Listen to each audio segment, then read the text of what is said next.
What it do, Ben Crew? It's your boy Savon Thomas, back with another episode of Coffee and Comments. And today we're going to review the documentary, Our Father. Growing up, I felt different. I was 35 and I take a DNA test. When I opened up Ancestry, I had over 3,000 hits. All of these random names were popping up and it said close family. We all matched the name Cline. Dr. Cline was the best infertility doctor in Indianapolis. He's hiding something more sinister. So right off the bat, that documentary, for me, the trailer alone was like, I need to watch this. Because it looked wild. I'm like, there's no way that in a community, I want to call it small. Indianapolis is a pretty big city, but it's not like the largest city. I live in Dallas-Fort Worth. There's over 7 million people that live here. Indianapolis would be like a suburb of Dallas, basically. There's suburbs that have 100,000 people in them. Arlington, I think, has 1 million people in it, right? So it would be like a suburb of DFW or Indianapolis. And so in my mind, I'm like, man, if this happened in Plano, Texas, if this happened in Frisco, right? This would be wild to imagine, just a community of people that they're all related. Not all of them, but a good majority of them, right? So if you guys haven't seen it, Our Father is a documentary about this sick doctor who basically would impregnate women that were having infertility issues. So if you came into his office and you're like, hey, me and my husband are having trouble getting pregnant, one or two things will happen. Either they say, hey, we can get you some donor sperm, and they would have somebody donate sperm. Typically, you're only allowed 3 people, three times, their sperm can be used to pregnant a woman. Or the husband can, through in vitro or whatever, but the husband can, give his little sample, give his sperm, and they can impregnate her that way and try to get it straight to the egg and not have it swim, whatever. And so when they would do that, ask for donor sperm or even have the husband provide a sample for them to import themselves, he would basically go to his own office, jack off in his own office, and then put the sperm into these women. So whether it was a donor sperm or the husband even provided a sample, this dude was going in and just plug and play and just putting it in there and never telling anybody, right? And it wasn't until the first girl found out in 2014 because of 23andMe. So this one girl, Jacoba, she's a real one, by the way. She's the one leading the charge. And anytime somebody pops up on 23andMe, she's on the phone. She sends them a message. She's a real one. But so she always felt different because her family had dark hair and dark eyes. She had blonde hair, blue eyes. And so her whole life, she's always wanted to know, hey, am I adopted? It seems like I'm probably adopted. There's no way that this is my family. And so her mom told her no, but you were donor, somebody donate their sperm and you're not your father's, right? And so then she's like, okay, well, if it's donated sperm, I should probably have some siblings, maybe, hopefully. Let me figure it out. So she calls the doctor. Doctor's like, no, I can't give you the information. HIPAA. Dr. Cline's his name. But he was lying because he could have, but he knew what was going down if he did. So he's like, no, I can't give information. She's like, no big deal. But then 2014, so she's 30. At this point, she's 30-something, maybe 40s.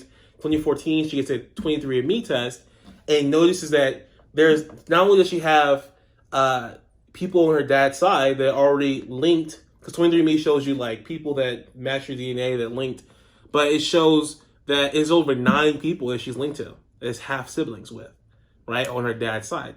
And again, the limit is 3. So she starts freaking out. She's like, what's going on? She calls Dr. Cline. She calls all these different people, trying to figure out what's going on.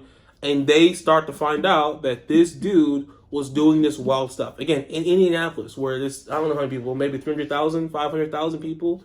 I doubt it's more than that.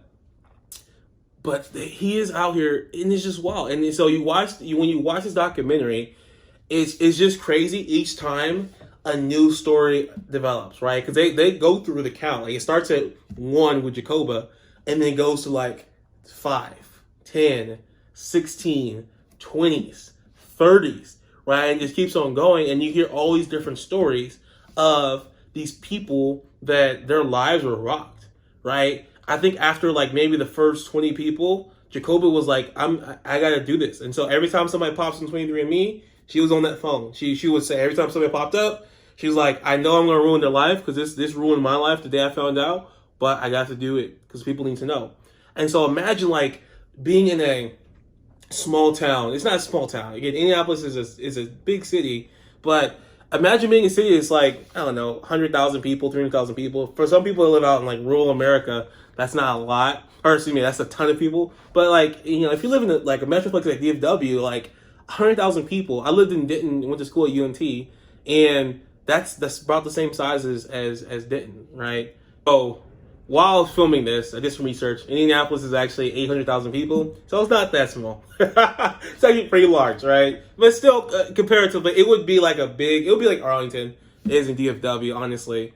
But that's a pretty decent sized city. But still, like the fact that you can be going anywhere in, let's say, Arlington or Fort Worth, because I live in Texas and I live in this area, and like the people around you could be related to you, like anybody that looks like you, like could be related to you, and that's so weird to think about. Like, what if some girl or guy that you matched with on, I don't know, Tinder or whatever dating apps people use nowadays, it could be your half sibling. Like, that's so wild. And so in a small community that they lived in, it's like everybody went to the same doctor. Like, he was a renowned doctor, and so he did this to a lot of women. I'm not gonna give it the final count, but it's very high, right? It was a very, very high count of kids that he had, and he dealt with all this. Like, he was alive. I don't know if he's still alive or not, but it shows like the legal battle that happens and all the kids and their stories.